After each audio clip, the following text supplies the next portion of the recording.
आता घ्या हाती मशाल मशाल.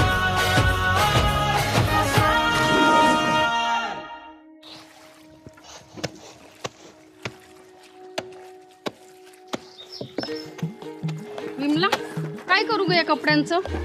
मग निघता निघत नाहीये. एक काम कर, तू वॉशिंग मशीनच घेऊन टाक. त्यात होतात क्लीन.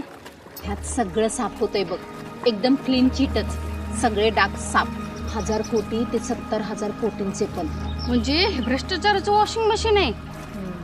म्हणजे ही वॉशिंग मशीन आता द्या फेकून. आता तुमचं काही नाही आलंय बाबा.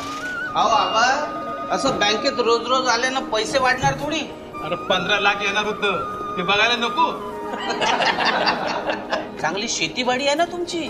अरे कसली शेती नि कसली वाडी, इथं पिकाला भाव नाही आणि खर्च डबल झालाय. पण तुमचा लेख शिकलेला आहे की, पर नोकरीचा बी पत्त्या नाही. म्हणजे नोकरीचा पण